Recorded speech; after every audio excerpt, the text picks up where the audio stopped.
Saudara-saudara, tema kita sore hari ini adalah kasih yang dipulihkan, ya, kasih yang dipulihkan.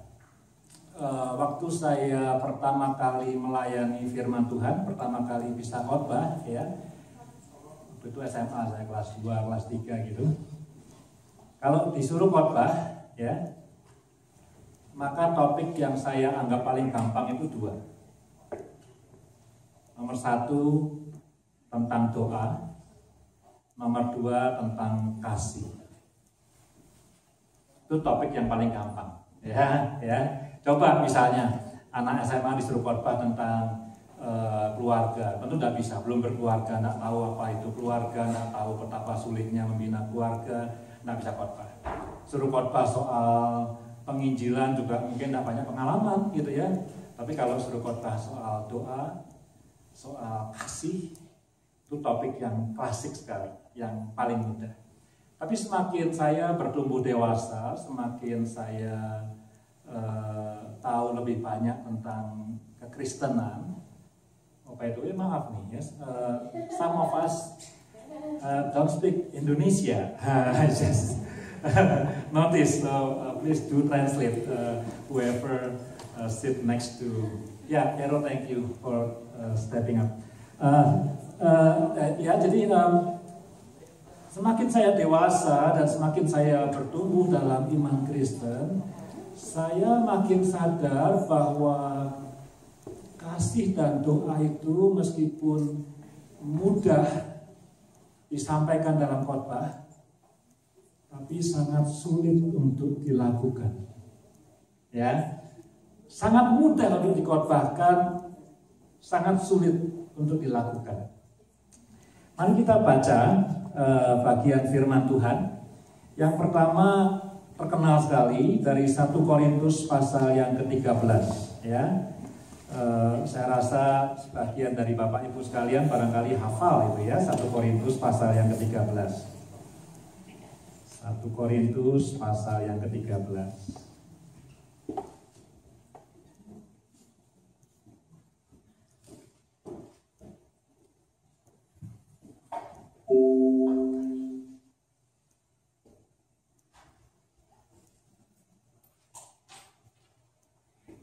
Judul perikopnya adalah kasih, ya.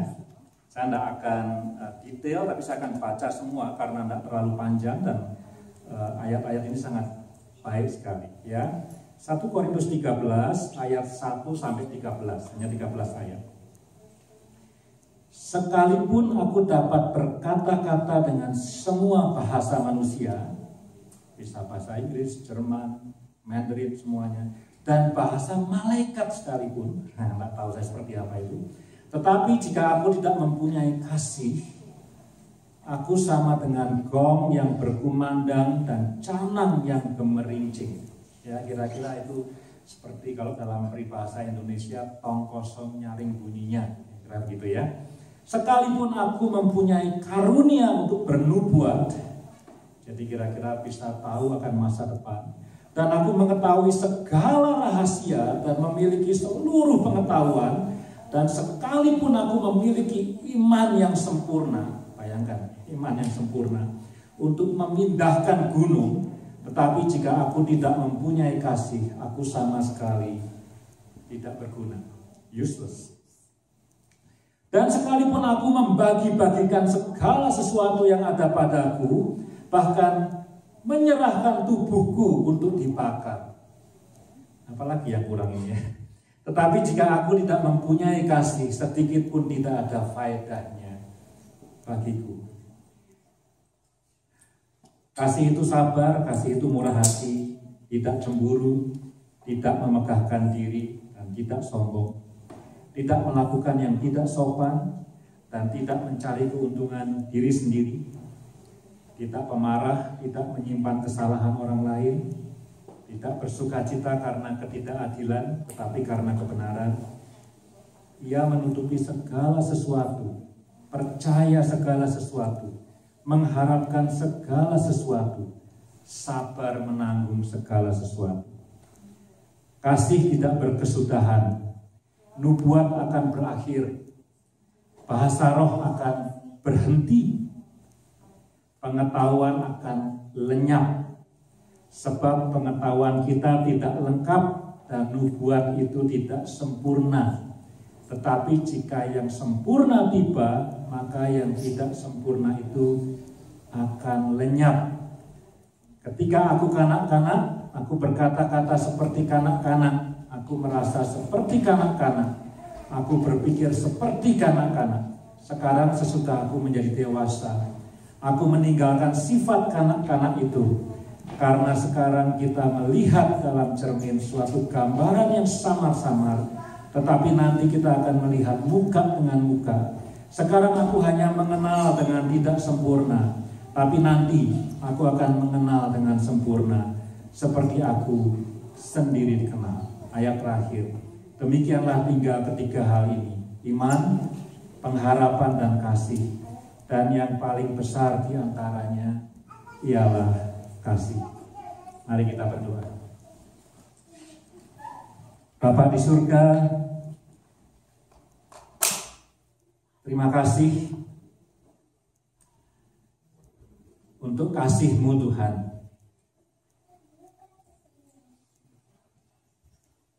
Terima kasih untuk pengorbanan-Mu Tuhan. Terima kasih untuk mau datang ke dunia ini, hidup di tengah-tengah manusia. Bukan cuma datang ke dunia ini yang kami rayakan hari ini, tapi menderita, disalib, mati, supaya kami punya masa depan, supaya kami punya pengharapan, supaya kami punya hidup yang kekal. Terima kasih Tuhan Yesus. Kami mau belajar dari Engkau mengenai kasih. Terima kasih. Di dalam nama-Mu kami berdoa dan mengucap syukur. Amin. Bapak Ibu sekalian,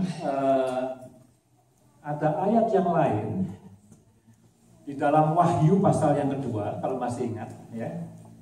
Ada surat kepada 7 jemaat. Bapak Ibu yang familiar ya dengan Wahyu. Wahyu diawali dengan surat kepada 7 jemaat. Salah satu suratnya itu ditujukan kepada jemaat di Efesus. Ya, ada kepada jemaat di Laodikia, ada jemaat Philadelphia, ada macam-macam itu ya. Efesus dari 7 itu, Efesus itu yang paling besar, gerejanya paling besar, kotanya paling maju dibandingkan yang lain-lain, ada Tiatira dan segala macam gitu ya. Dan jemaat di Efesus itu dipuji di dalam Wahyu pasal kedua, dipuji karena mereka itu bekerja luar biasa keras, luar biasa giat. Wah ya, kalau pelayanan itu misalnya jam 3 tadi seperti grup Angklung, sampai jam berapa tadi? Jam 2 ya, saya terlambat maaf. Saya malah kalah cepat dengan mereka ya. Itu giat sekali.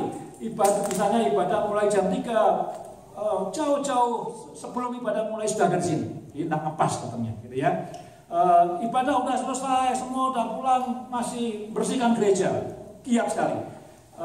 Persembahan perpuluhan tidak pernah absen, apalagi. Pokoknya sibuk sekali, itu dipuji. Jadi I commend you, dipuji jemaat Efesus. Tapi cuma satu aja yang dikritik. Katanya kamu lupa sama kasih-Mu yang mula-mula. Masih ingat itu ya? Ya, first love. Ya, first love ya. Bapak Ibu sekalian yang sudah berkeluarga seperti saya ya, mungkin sibuk bekerja, sibuk cari nafkah ya, sibuk melayani barangkali, dan yang lain-lain, sibuk masak barangkali untuk keluarga, barangkali sibuk apa lagi, sibuk bersihkan rumah, vakum, dan segala macam. Tapi Wahyu pasal yang kedua mencoba untuk mengingatkan kita. Apakah kita ingat sama first love kita?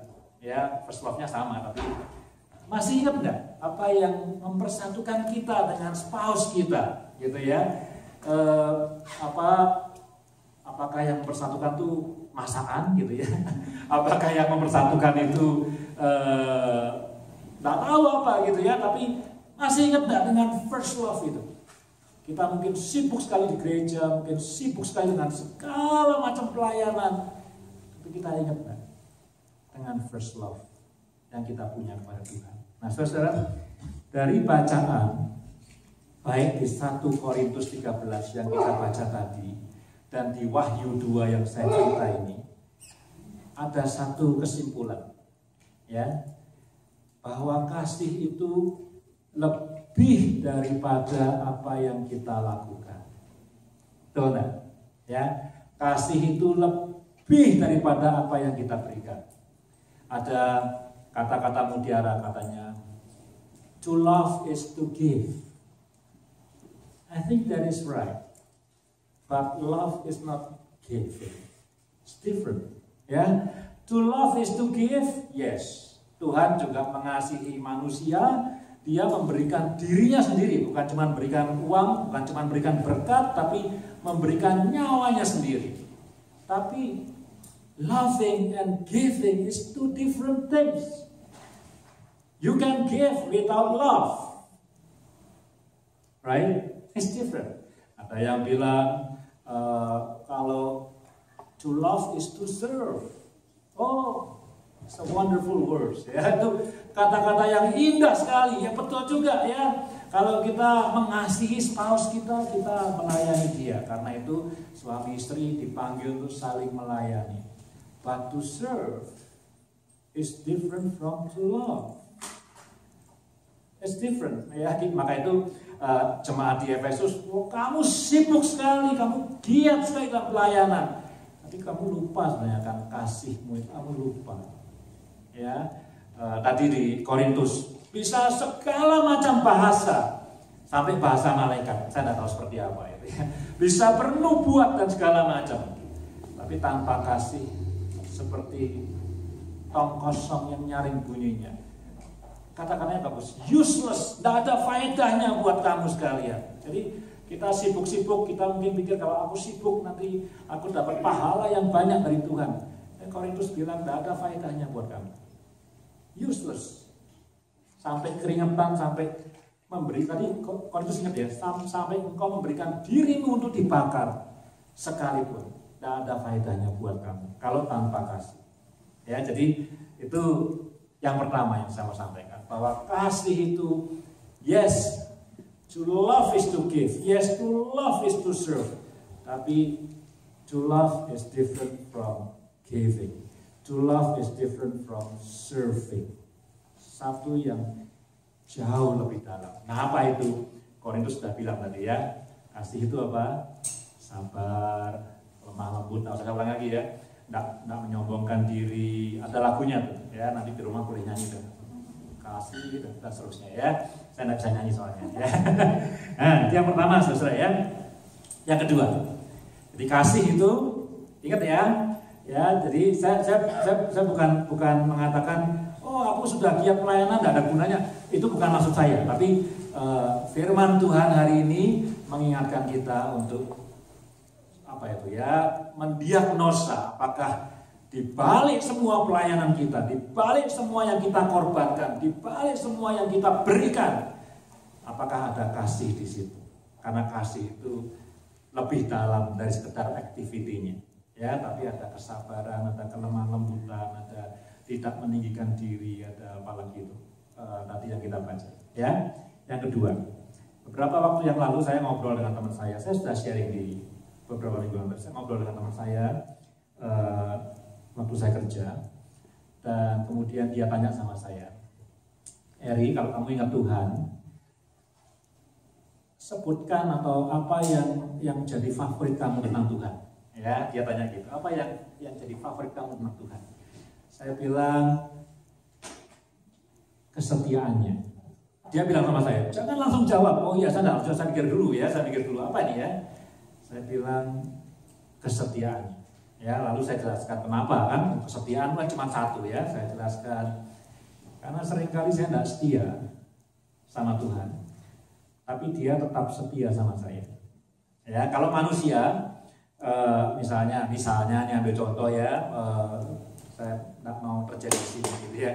Kalau ada suami istri salah satunya tidak setia, Maka pihak lainnya, ya kalau yang satunya sudah melanggar perjanjian, aku bebas sekarang. Aku tidak terikat lagi, karena perjanjian dilanggar kan berarti kontraknya putus, kira-kira begitu kan. Jadi yang satu tidak setia, ya sudah, bye-bye. Tapi Tuhan itu luar biasa, karena apa? Kita tidak setia, dia tetap setia. Ya, nah, mari kita lihat Yeremia 31 ayat 3. Ya, Yeremia 31 ayat 3. Jatuh apa-apa. Ini ayat favorit saya, dan saya mendapatkan ayat ini tahun 2001. Sebelumnya tidak pernah baca ayat ini. Nanti saya cerita kenapa saya bisa ketemu ayat ini. Ya, Yeremia 31 ayat yang ketiga.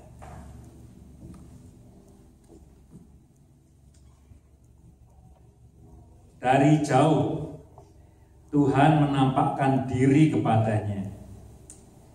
Aku mengasihi engkau, ya, ini Tuhan ngomong sama kita.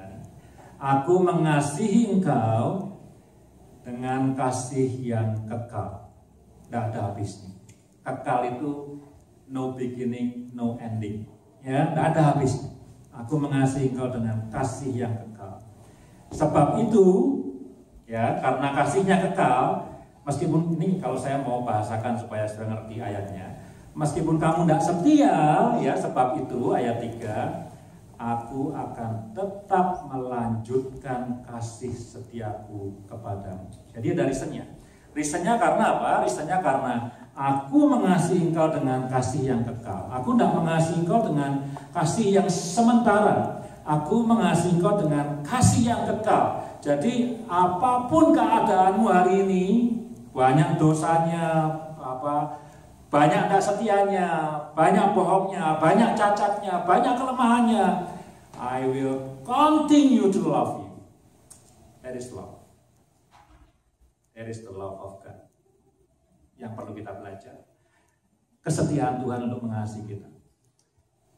Mengasihi itu tidak gampang. Amin nggak? Tidak gampang. Tapi yang lebih sulit adalah tetap mengasihi. Ya, itu yang jauh lebih sulit. Ya, mengasihi tidak gampang. Semua tahu mengasihi itu sulit, tapi tetap mengasihi itu jauh lebih sulit. Dan itu yang distinctive dari Tuhan kita, karena Dia mengasihi kita dengan kasih yang kekal. Tahun 2001 saya baru diputus sama pacar saya. Ya, saya diputus sama pacar saya. Yang pernah tahu namanya diputus nggak enak. Kalau mutusin mungkin lain ceritanya, ya. Diputus nggak enak, ya. Wah, saya berkhayal macam-macam. Beneran nih, saya berkhayal macam-macam, ya. Oh, nanti satu kali, enggak, saya bukan nyumpahin, berkhayal, ya. Satu kali dia akan sadar bahwa ternyata seharusnya dia kembali kepada saya, ya. Tidak tahu, itu pengalaman saya, tidak tahu yang lainnya kalau pernah putus gitu, teman saya berpikir seperti itu, ya.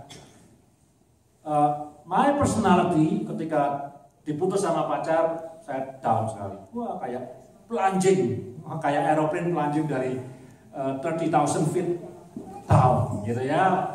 Wah, apalagi saya kan sudah di Kristen, Pak.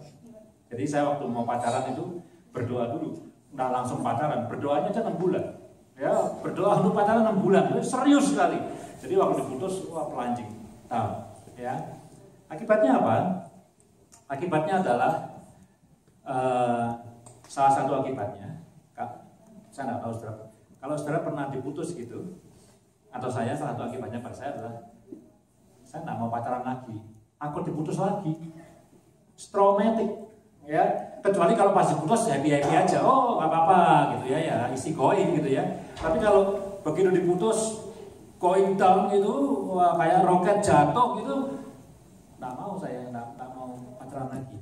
Nah, pada suatu malam hari di Jakarta, saya masih ingat gitu ya, saya ngobrol sharing dengan satu orang, ya. Sebagian dari Bapak Ibu tahu. Namanya sudah almarhum orangnya, Ibu Dorothy Marx. Saya ngobrol sama dia di perpustakaan OMF, Overseas Missionary Fellowship di Cempaka Putih itu, ya. Bagus sekali perpustakaannya, itu kecil, ya, mungkin separuhnya The Sanctuary, tapi bulat, ya, benar-benar bulat, gitu ya. Buku-buku di sekitarnya gitu, ada meja di tengah-tengah. Ngobrol sama dia, dia tanya gimana, ya saya cerita sama dia, ini saya lagi plunging, lagi apa,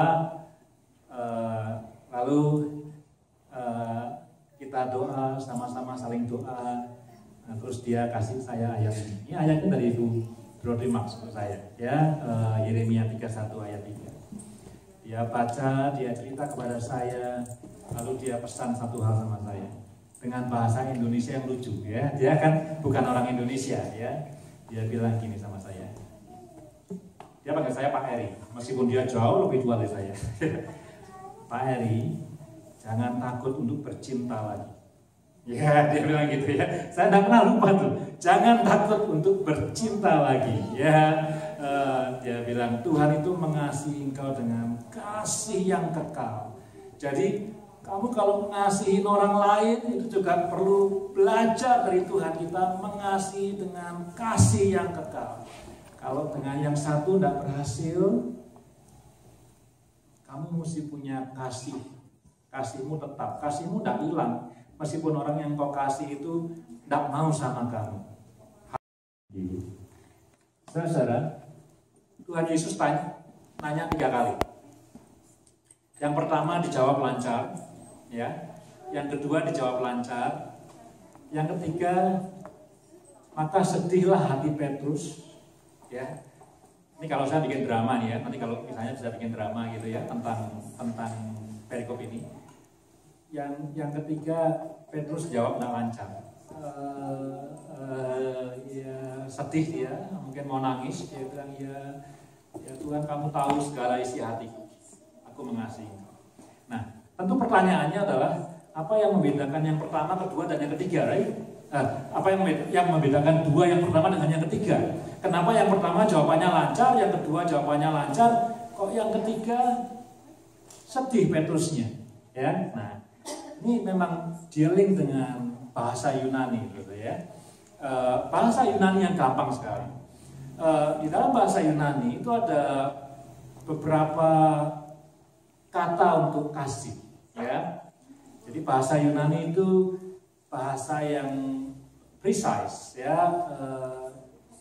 Satu kata gambarkan locate a specific particular meaning, gitu, ya. Kalau kita ngomong kasih dalam bahasa Indonesia, very general, ya, umum sekali. Aku mengasihi suamiku, aku mengasihi istriku, aku mengasihi anakku, aku mengasihi gereja ini, ya, aku mengasihi apalagi, aku mengasihi orang miskin, ya, beda-beda. Nah, dalam bahasa Yunani itu ada satu kata yang bagus sekali untuk kasih, yaitu agape. Pernah dengar, ya? Agape, bagus sekali. Nah, agape itu adalah kasih yang, saya tidak mau bilang urutan mana yang tertinggi, tidak, tapi kind of, gitu ya. Agape itu adalah kasih yang tulus, kasih yang tidak mengharapkan balasan, gitu ya.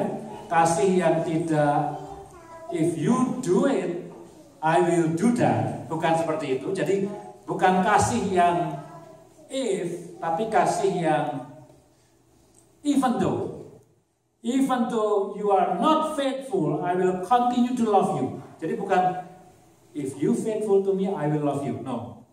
But even though if you are not faithful, I will continue to love you. Itu agape, ya. Agape itu ditampar pipi kiri, kasih pipi kanan, dan sebaliknya. Agape itu kalau ada orang minta baju, tak kasih jasnya sekalian. Itu agape, ya.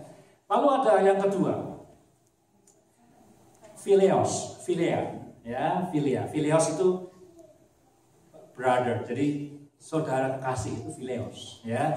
Philia itu kasih kepada teman, sahabat, ya, saudara. Itu Philadelphia, ya, itu kota yang dari philia, ya.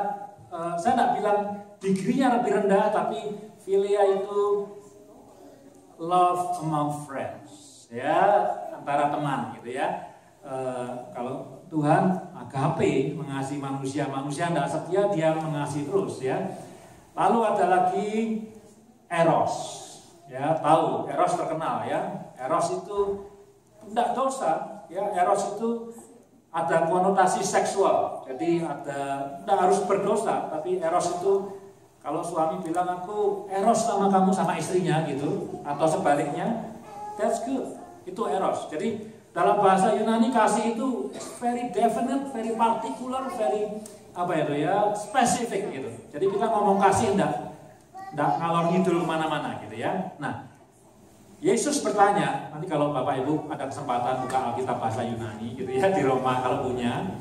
Di dalam pertanyaan pertama, Yesus tanya sama Petrus, Petrus, do you agape me? Itu pertanyaannya. Petrus menjawab dengan lancar, ya Tuhan, I philea you. Jawabannya gitu. Jadi dia tidak jawab, jadi Yesus tanya, do you agape me? Petrus menjawab, I philea you. Jadi Yesus nanyanya emas gitu, kalau seandainya emas itu lebih baik daripada perak misalnya. Petrus jawabnya perak. Jadi Yesus nanyanya a gold quality of love. Petrus jawabnya yes, I will love you in a silver quality, not in a gold quality. Dia lancar jawab. Pertanyaan yang kedua sama. Yesus nanya, do you agape me? Lalu Petrus menjawab, yes God, I philea you. Jadi pertanyaannya sama, ya. Ya, jadi pertanyaannya sama, jawabannya sama. Ya, kalau saya nanya seperti itu, saudara jawab seperti itu, pikiran saya apa yang nanya? Nggak satisfied. Ya, saya nanyanya, apakah kamu willing to give your BMW? And then you answer yes, I will give you my Toyota. Well, nggak satisfied. Saya minta BMW, you give Toyota, right? Pertanyaan ketiga. Tuhan tahu, Tuhan Yesus tahu. Petrus tidak bisa naik dari Toyota ke BMW. Jadi dia turun. Pertanyaan ketiga beda. Yesus nanya sama Petrus, do you philea me? Waktu itu Petrus baru sadar, oh ternyata selama ini aku tidak pernah mampu untuk fulfilling the standard of love of my Lord. Sebelumnya dia tidak sadar dia, do you agape me? Give your BMW, I give you my Toyota. Gitu ya. Give me your BMW, I give you my Toyota. Ketika Tuhan Yesus sadar bahwa Petrus tidak bisa memenuhi apa yang dia minta, dia turunkan. Will you give your Toyota? Petrus sedih. Dia baru sadar, ternyata aku tidak mampu untuk bisa melayani Tuhan dengan kasih agape. Itu kejadiannya membuat Petrus sedih. Ada satu novel yang ditulis di akhir abad ke-19, 1890 sekian, dari sastrawan dari Polandia. Terkenal sekali. Kalau saya sebut judulnya semua tahu. Quo Vadis. Tahu Quo Vadis ya? Itu bukan cerita mengenai Petrus sebetulnya, itu cerita mengenai kisah cinta antara seorang perempuan Kristen dengan seorang laki-laki Romawi. Dan sebetulnya Quo Vadis itu anak judulnya, jadi Quo Vadis itu judul besarnya. Anak judulnya itu sebenarnya kisah mengenai Kaisar Nero yang membakar kota Roma sebetulnya. Tapi novel diperindah dengan kisah cinta antara seorang perempuan Kristen dengan seorang Romawi. Nah, pada suatu kali Petrus sedang mau berkhotbah di satu lokasi, gitu ya. Dan perempuan ini mau mendengarkan khotbahnya Petrus, ya. Nah, orang yang cinta sama perempuan ini, orang Romawi ini, orang kafir ini, waktu itu Kristen dikejar-kejar sama Nero, ya. Saking cintanya sama perempuan ini, datang, diam-diam datang. Sebetulnya bukan untuk Petrus, bukan untuk dengar khotbahnya Petrus, tapi untuk ketemu dengan perempuan ini. Nah, dia datang mendengarkan khotbahnya Petrus. Ini novel ya. Jadinya benar apa enggak saya nggak tahu gitu ya. Dan kemudian somehow orang ini, saya tidak mau pakai kata bertobat, tapi life changing setelah dengar khotbahnya Petrus di situ. Ya, life changing. Dia kemudian pro kepada orang-orang percaya, orang-orang Kristen, singkatnya begitu ya. Dan itu kisah besarnya. Dan tetapi itu novel ini chapternya banyak. Mungkin chapternya pendek-pendek sampai ada chapter 65, 60 lebih chapter gitu. Jadi panjang. Chapter yang terakhir, beberapa chapter yang terakhir itu cerita mengenai the martyrdom of Petrus. Jadi bagaimana Petrus itu mati. Nah, kisahnya kira-kira ini kan tentang kekejaman Nero kan. Nah, murid-murid atau orang-orang percaya yang ikutin Petrus kan dikenal sebagai the first pope, ya, paus yang pertama. Maka itu Basilika di Vatikan kita sebut Santo Petrus, Basilika Santo Petrus gitu ya. Jadi murid-muridnya bilang suasana di Roma ini sudah panas sekali, belum dibakar sama Nero tapi sudah panas sekali. Murid-muridnya bilang, Petrus, pergi keluar dari Roma.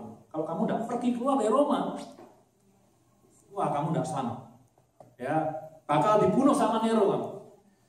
Petrus karena cinta sama Tuhan tadi, gembalakanlah domba-dombamu. No, saya tidak akan mengkhianati domba-domba. Tidak akan. Tapi didorong terus. Akhirnya dia give up. Oke deh, karena masanya itu dorong dia untuk keluar dari Roma. Akhirnya dia keluar dari Roma. Dalam perjalanan di Roma, dia lihat Yesus. Jalan keluar dari Roma, dia lihat Yesus. Terus dia nanya sama Yesus. Pertanyaannya, Quo vadis Domino? My Lord, where are you going? Itu artinya Quo vadis itu, kamu mau kemana? Tapi ada domininya. My Lord, where are you going? Lalu Yesus bilang, kamu meninggalkan Roma. Siapa yang akan taking care of my people? Saya pergi ke sana untuk mengembalakan orang-orang yang kamu tinggalkan. Petrus nangis. Dia tidak jadi keluar dari Roma. Dia balik ke Roma. Then you know the story. At least the tradition. Kemudian dia executed by Nero.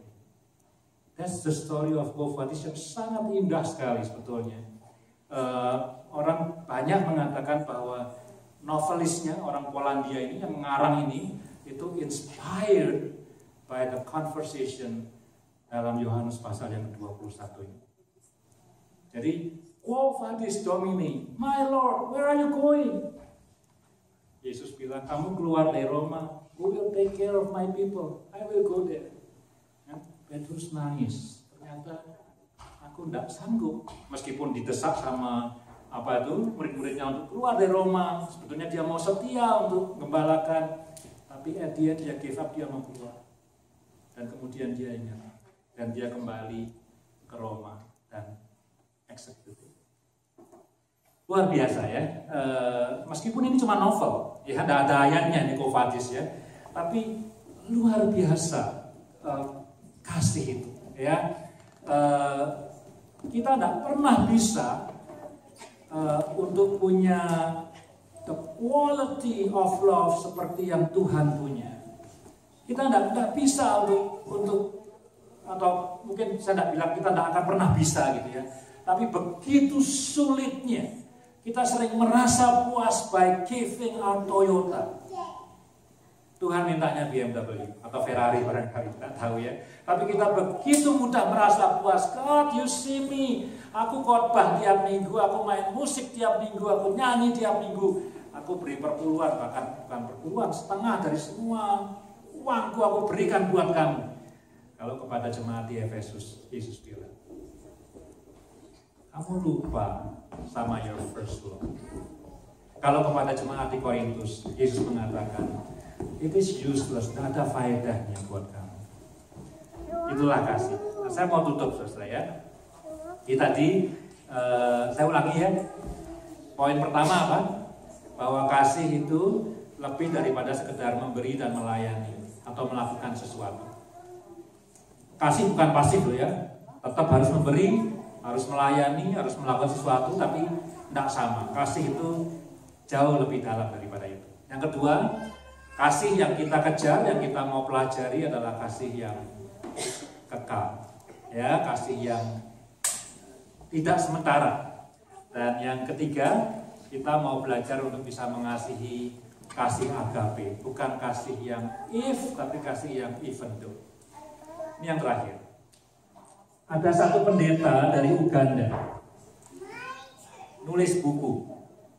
Bukunya judulnya The Distant Grief. Dijual di Amazon, nanti cari sendiri. Ya, dijual di Amazon, Distant Grief. Pendeta ini hidup dalam zaman Idi Amin. Masih ingat Idi Amin? Benci sama orang Kristen Idi Amin ini. Teman-temannya dibunuhin sama Idi Amin, ditangkepin. Pendeta ini sembahyang terus, ya. Saya tidak bilang pendeta lain kurang sembahyang, enggak, gitu ya. Tapi dia bersaksi karena dia berdoa, itu dia heran. Mau ditangkap, lolos terus dia. Teman-temannya udah ditangkap, dibunuh, ya. Silakan beli di Amazon bukunya. Distant Grieving. Sampai kemudian ada yang bisa menyelamatkan dia dan bawa dia ke Amerika Serikat. Jadi pendeta ini selamat dari Idi Amin, pindah ke Amerika Serikat. Terus dia ngajar sekolah Alkitab, dia khotbah di Amerika. Berapa tahun? Sampai satu kali dia merenung. Something wrong. Dia bilang, waktu aku di Uganda, aku harus berdoa setiap jam supaya aku tidak ditangkap sama Idi Amin. Hidupku ini terancam. Aku mesti berdoa. Aku mesti puasa. Di Amerika sini aku tidak berdoa seminggu. Aku aman-aman aja. Aku tidak berdoa sebulan, tidak ada yang bunuh aku. Tidak ada yang ngejar-ngejar aku. Ya missing something. Waktu di Uganda untuk bisa ibadah dengan diam-diam gitu. Mungkin Pak David tahu tuh kalau gereja Buah Tanah. Mesti berdoa, mesti nangkeng gitu ya supaya bisa dengan selamat ibadah. Di Amerika kok masuk gereja kok nyantai-nyantai aja. Bisa pakai jas, bawa Alkitab bisa ditenteng dengan openly gitu ya. I miss something. Dia bilang relasi dengan Tuhan tidak kelihatan lagi gitu. Rasanya kok tidak butuh hidup dengan baik. Kita hidup di Kanada seperti itu. Right? You don't pray ya, tetap hidup besok. Nggak puasa minggu depan ya masih ada ibadah di tempat ini. That's grieving. Itu grieving buat dia. Distant grief. Dia pengen hidup di Uganda nggak enak, bisa dibunuh sama Idi Amin. Tapi dia rindu zaman di Uganda, ya, rindu sama his first love. Berapa minggu yang lalu saya bersaksi ya. Saya bukan orang hebat, tapi saya mau bersaksi yang saya sudah saksikan di sini. Sebelum saya bekerja, cuman on Christmas ini saya bekerja dengan satu lembaga namanya Samaritan Spurs. Waktu training hari pertama kita dibagi kelompok. Karena tahun ini temanya adalah joy and gratitude, kita diminta untuk menyebutkan satu kata yang membuat kita itu bisa giving thanks to God. Satu kata aja. Lalu diberi contoh oleh pembicaranya. Misalnya home. Every time you remember home, you will give thanks to the Lord. Kenapa? Nggak kedinginan, nggak kepanasan. At home, right? Atau house or whatever. Mungkin kita akan bilang my family. Family, one word. Ya. Kenapa? Karena dalam keluarga kamu dikasihi dan mengasihi. Some people may say church. Boleh. Karena apa? Dalam gereja aku tuh dulu bisa kenal sama Yesus. Dibaptis, melayani. Ya. Mungkin aja, tidak harus family, tidak harus gereja, tidak harus rumah. Mungkin aja ingat pekerjaan. Kenapa? Gara-gara pekerjaan aku bisa mencukupi kebutuhan rumah tanggaku. Mungkin aja ingat nama seseorang, Ali misalnya. Setiap ingat Ali, I give thanks to God. Kenapa? Ya tidak tahu kenapa. Ya, misalnya seperti itu. Disuruh mikir saat teduh sebentar, kemudian sharing. Nah, saya bilang kepada kelompok saya, Saya giving thanks to God kalau ingat satu kata ini. Pain. Ya, pain. Kenapa? Karena ketika saya itu mengalami pain, hidup saya itu akan jauh lebih dekat kepada Tuhan dibandingkan situasi apapun juga. Saya tentu tidak berdoa, Tuhan kasih aku pain, kasih aku pain. Nah begitu ya. Aku tidak berdoa supaya ayo kita mengalami sesuatu yang hurting, yang painful, bukan seperti itu. Tapi that's true. Saya sharing di kelompok saya, kemudian sharing di pleno. Setiap kali saya ingat kata pain, saya mengalami kasih Tuhan yang luar biasa hebatnya dibanding ketika saya mengalami happiness. Dalam keadaan pain, lonely, hurt. Saya ingat Yeremia 31. Aku mengasihi engkau dengan kasih yang kekal, dan I will continue to love you. Saya bisa, waktu dengar kesaksian dari pendeta Uganda ini, saya bukan orang hebat, tidak sehebat dia, tapi saya lihat itulah kasih yang aku rindukan. Itulah relasi dengan Tuhan yang aku impikan. Terakhir kali ya, benar-benar terakhir, ya terakhir. Judulnya bukan cuma love hari ini, tapi love that is restored. Mungkin dalam hidup kita semua, bukan mungkin semua, saya dan saudara seringkali gagal untuk bisa mengasihi according to God's standard. Ya, kadang-kadang bukan cuma gagal untuk mengasihi seperti yang diharapkan Tuhan. Kadang-kadang bahkan kasih itu bisa berubah menjadi kebencian. Kadang-kadang, ya. Saya bentar lagi nih, 2 minggu lagi, belum panjang, I will celebrate my 18 years anniversary with Esther. It's January, bentar lagi. Kayaknya sama dengan Alam ya. Ya, saya ingatnya sama dengan Pak Alam. Sama ulang tahunnya ya. Ya, betul. Ya. Nah, ya, 18 years. That's not that long, ya. Teman-teman saya sudah 25 tahun menikah, yang satu angkatan dengan saya baru 18. Ya boleh honest ya, dalam 18 tahun itu tentu banyak up and down ya. Kadang mengasihinya bisa setinggi langit, kadang-kadang very low ya, you know that. Yang udah menikah tahu. Kadang-kadang very low ya, tapi subjek atau judul dari apa namanya firman Tuhan hari ini adalah bahwa love itu bisa restore, bisa dipulihkan, even ketika dia itu sampai level yang paling the lowest level, gitu ya, itu bisa dipulihkan.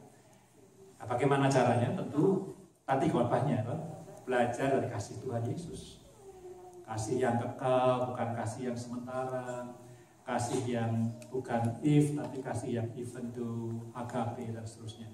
Tapi saudara, ini ada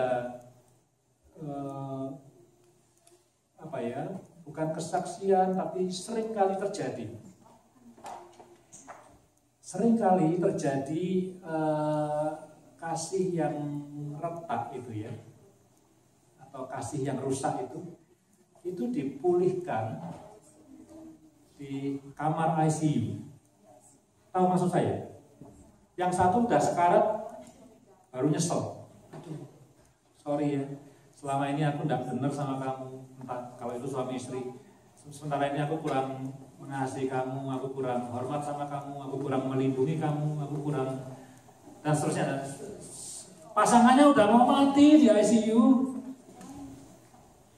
Ma, Papa, I'm so sorry.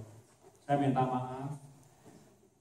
Kalau saya tidak mengampuni kamu selama ini, sekarang aku mau mengampuni kamu. Atau sebaliknya, tolong ampuni aku kalau aku berbuat salah sama kamu. The love is restored. Next day, one of them died. Unfortunately. Tapi, praise God, kalau itu terjadi. Even though seconds before death. Ya, sering kali. Kemarin saya baca teman posting di Instagram, dia seorang konselor. dia posting 5 hal yang sering disesali orang ketika dia dalam nafas-nafas terakhirnya, ya sebelum meninggal. Common, ini survei gitu ya. Ditanya apa yang membuat kamu nyesel, sudah mau ending ini life-nya. Ada 5 hal yang common ya. Salah satunya itu ya, sehingga kenapa ya restoration terjadi di kamar ICU at the end of my life. Kenapa tidak 5 tahun yang lalu terjadi restorasi? Itu normal. Tapi ada satu lagi, kadang-kadang restorasi terjadi di kamar jenazah. Ya. Keluarga saya ngalami, ya. Saya cerita ya. Di keluarga saya ada satu level dengan emak sama engkong saya yang tidak menikah. Kakak beradik tidak menikah, tinggal bersama.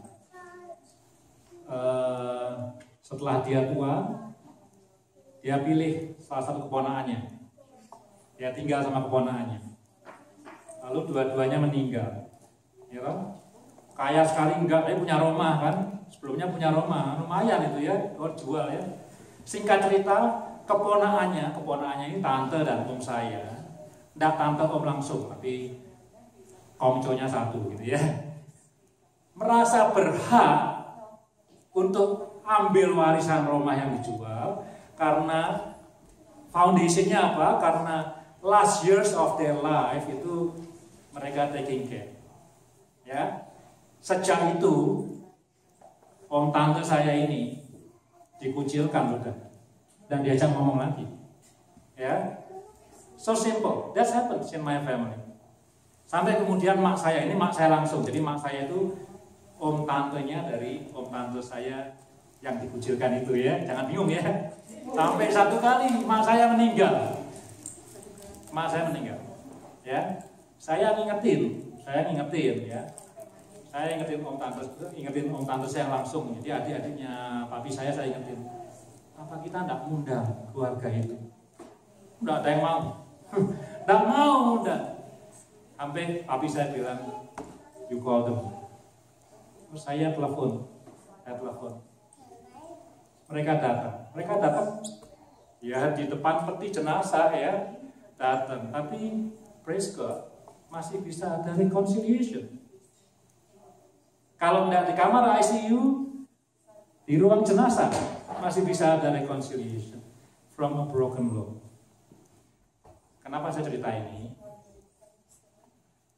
Saya berharap kalau ada di antara kita yang barangkali mengalami love that is broken, atau yang cacat, atau yang robek, atau yang apa saja namanya, hurting atau pain, jangan nunggu di kamar ICU, right? Jangan nunggu di kamar jenazah nangis-nangis gitu ya. Kenapa enggak? Setelah ibadah ini kita beresin. Ya, enggak mudah membereskan, tapi kasih itu tadi katanya sabar, ya, rendah hati, 1 Korintus, tidak mementingkan diri sendiri segala macam. Kenapa enggak kita bereskan? Kalau kita bereskan hari ini, kita akan menikmati hidup yang jauh lebih bagus di tahun-tahun berikutnya. Daripada kita hidup tersiksa bertahun-tahun kemudian diberesin di kamar ICU yang satu tidak bisa apa-apa. Ya sudah, gitu ya. Kenapa tidak kita bereskan hari ini? Restoration of love is possible. That is the message. Mari kita berdoa bersama-sama. Vero mungkin mau siap-siap.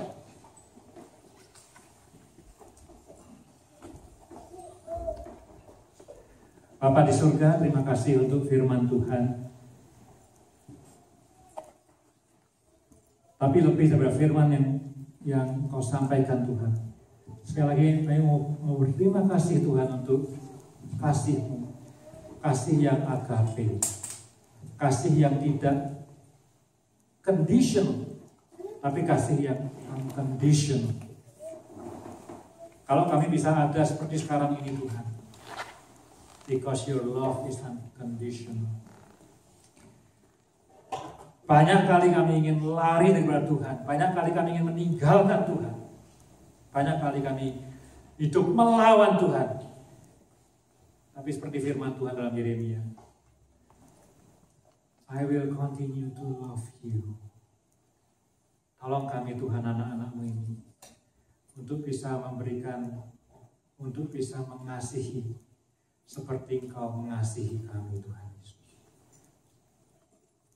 Kalau ada di antara kami yang sedang mengalami keretaan dalam kasih, baik itu antara spouse, baik itu dengan teman sekerja, baik itu antara orang tua dengan anak, antara menantu dengan mertua, atau siapa saja, teman sepelayanan, tetangga, atau siapa saja.